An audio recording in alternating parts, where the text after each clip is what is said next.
morning, CPAC. How's everybody today? You're looking beautiful, and I tell you what, honey, I've been here several days. The energy and the excitement in this room is unbelievable. It's hard to believe that a year has gone. Thank God we lived with 4 years of a president who tried to shove down our throats Marxism and the moral decay of the fabric of our country. And here we are. Fast forward. We got President Donald J. Trump. We have 2 genders. We have DEI gone. We have equality over equity. Border crossing is down 93%. And we have a world stage where America is now respected and feared. So, what do you think? Give me your 2 seconds on this. Pretty good. Next question. How is everybody? Come on, let's go. It's exciting times, is it not? Well, I was thinking about something about this cabinet that we have now, and thought to myself, we really have a cabinet that looks like America here. First of all, we have a president that knows how many grandchildren he has, and he loves every one of them. That helps. But let's look at this cabinet. We have the first, sounding like a liberal. We have the first person of color as the FBI director. Have you heard them say that? No. First Cuban American as Secretary of State. The first gay Secretary of the Treasury. The first straight Secretary of Transportation in 4 years.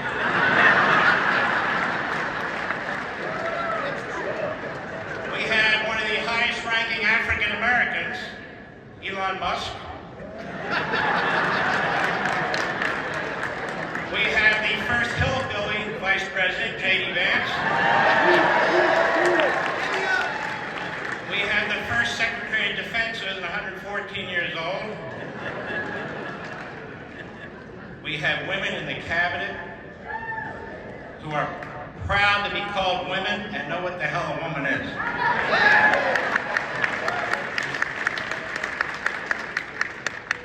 And then there's Donald Trump, who's on course of being the greatest president, if not modern history, all history. What he's done in 4 weeks. Oh, bravo. Give a round of applause. And one other thing about Donald Trump. I told Donald Trump this at a Hanukkah party a few years ago. He's the greatest friend Israel's ever had. And so are you, by the way, and I want to thank you for that. He's the greatest friend Jews have ever had, so we have the first Jewish president in American history, too. Looks like America, that cabinet. So speaking of that, first of all, I want to do a real sincere shout out to Mercy and Matt Schlapp, because their steadfast support of Israel is seen throughout this conference and day in and day out at CPAC. So we really need to thank them for that. It's really, really huge. You know, there used to be a time that depravity, murder, brutality was not acceptable to either party, when Republicans and Democrats alike were determined to eradicate the enemy. But here we are, after an October 7th, where we really learned what today's Democrat Party is. It's the Republican Party, it's conservatives, it's Jews, it's Christians who really care about what's going on in Israel and are appalled at the heinous acts that happened on October 7th. It's the Republicans, it's the conservatives, it's Donald J. Trump who have said Israel must conquer, Israel must win, Israel must do what it needs to do, not just to defend, but to go on offense and get rid of the enemy. So I just want to remind everybody that a year ago, I interviewed the father of a hostage victim at that time, Sagi Deckelhen, and here we are a year later, he's out. But honey, I want you to talk about what we saw the other day with 4 bodies coming out of Israel and the joy that was exhibited by the Palestinians in Gaza as these coffins were shown. These bastards must be eradicated. That's it. You don't take a 9-month-old baby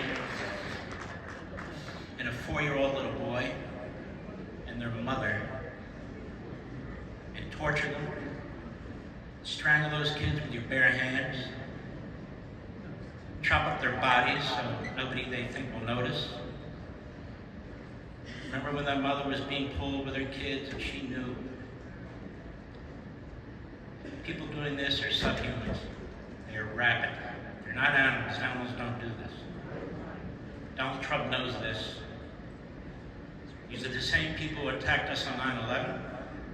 These are the same people who decapitated 70 black Christians in a Congo church 48 hours ago. All of them. This is the enemy. It's not about land. It's not about borders. It's not about any of that. They seek to extinguish us. These Islamist terrorists. And we're going to have to extinguish them before they even have a shot at extinguishing us.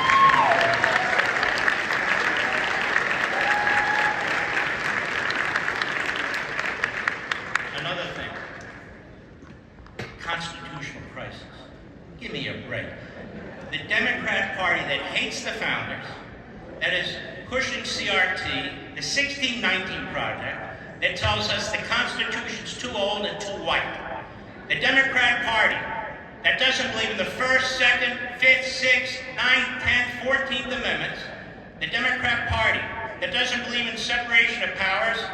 We don't need lectures from them about the Constitution of the United States. That's number one. Number two, you activist judges, which are basically slip and fall, ambulance chasing lawyers in black robes. That's what they are. You either act like judges or get the hell off the bench.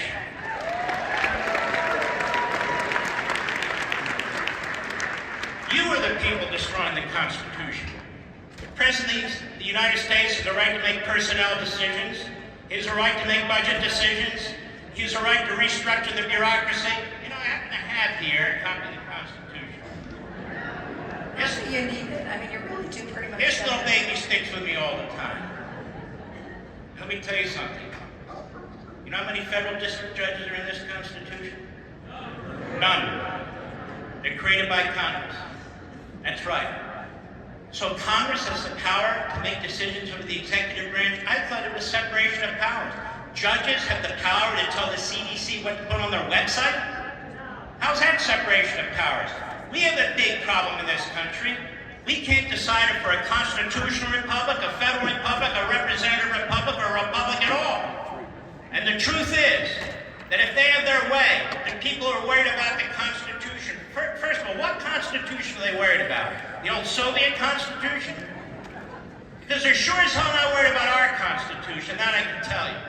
You can't be a Marxist, an Islamist, a radical leftist, and support the Constitution of the United States. You just can't. What Elon Musk, with the leadership of Donald Trump, have uncovered is a government within a government. It's not just waste, fraud, and abuse. It is a subterranean government that is spending trillions of dollars to push a radical left agenda. And we have no help from you in the media who are attacking the very people who are uncovering the bloat and the spending and the waste and the criminality. Why the hell aren't you uncovering it? That's your damn job. Oh, and it's the same media that likes to avail itself of the First Amendment, right, when it's convenient. So, yeah. AP and the rest of your big corporate media, it says freedom of the press. It doesn't say freedom of the corporate press, okay?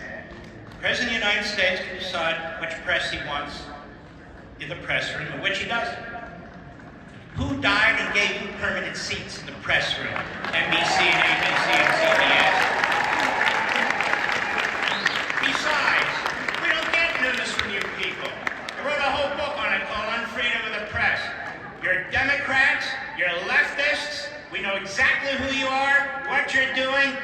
You can do whatever you want on your own time. You can pretend you're in the press. We're not going to to shut you down. We want you out there. Why? We want the schmucks out front so everybody can see what they look like. That's okay. And not only that, what happened on November 5th? I mean, November 5th proved that the American people are not fooled by the people back there, and they know and they're able to find the truth because Americans are smart and they know American values, they know right from wrong, and no media is going to change that. So, look, we don't have a lot of time. By the way, I know. I can't stop. No, but wait. I'm going to say something, but I do want to, I need you to reserve, because remember, I'm the boss here. I'm the boss. 30 seconds. I need you to reserve time to talk about the misnomer that is birthright citizenship. That takes about 14 seconds. But No. You know, the media are funny, aren't they? They lied about Joe Biden. They didn't care. They didn't have any press conferences. And now they're worried about a seat at the table. Worried about a seat for what? Let me tell you something in the media. Do we agree that Abraham Lincoln was a fantastic president? Yes. He was a great president. He shut down 200 newspapers. Donald Trump hasn't shut down anything. You're going broke because we the people are shutting you down. We're not subscribing. We're not buying your damn newspapers. We're not watching your TV shows. We support the First Amendment. We support free speech. We support freedom of the press. You don't. How do you really feel about it? I mean, no, just kidding. Okay, so now seriously, I think we need She's to pretty.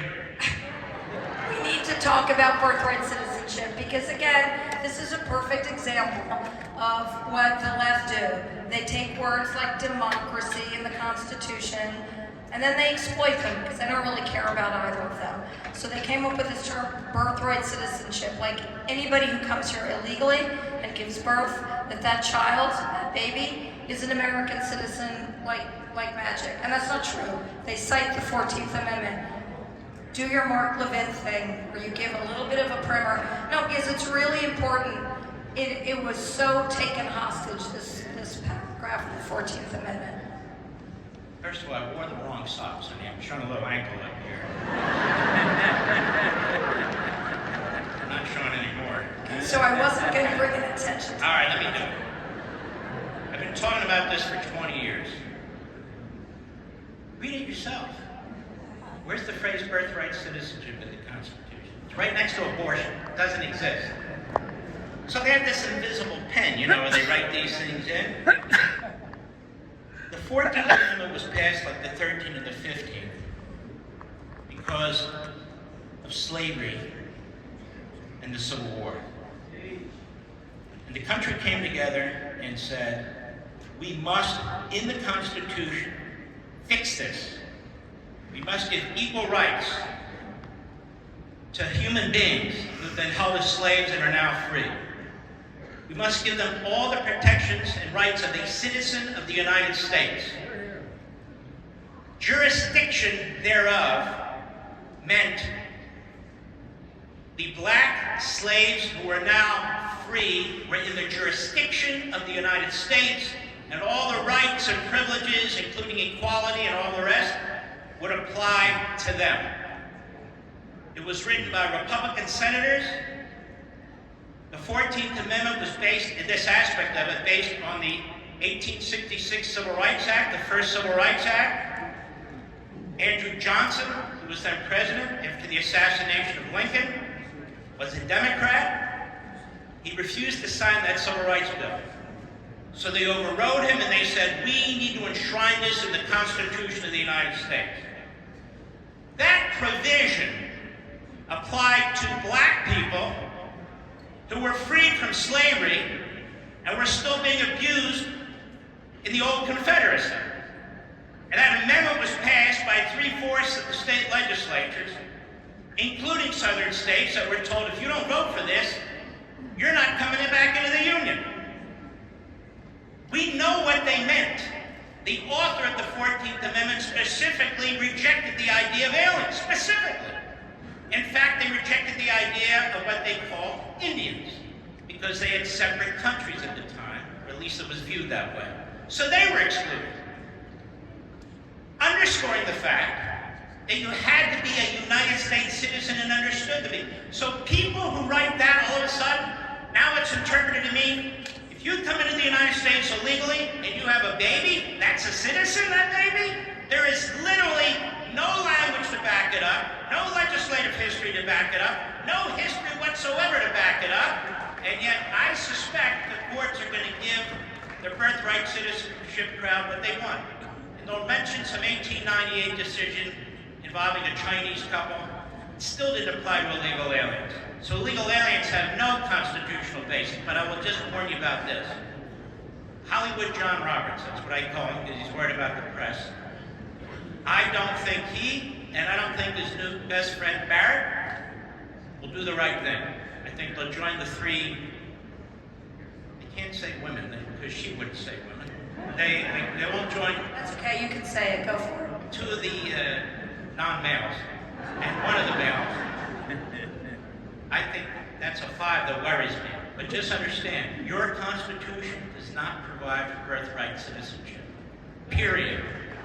So I just want to add one little fine point, because you said a lot. You said a lot there. You notice how it's the Republican Party that consistently has been the champion of equality and the rights of black people. Throughout history. Every major civil rights bill, starting in 1866 through the 50s with Eisenhower, the 60s, the Republicans either wrote it, sponsored it, or they had supermajorities to get them passed. Never forget, the Democrat Party is the party of slavery, segregation, eugenics, Jim Crow. Now they're the party of Marxism, Islamism, and anti-constitutionalism. That's a fact. And it was Woodrow Wilson who did what? He resegregated the military when he became president. God bless you all. Our time is up. Be well. We love you, CPAC.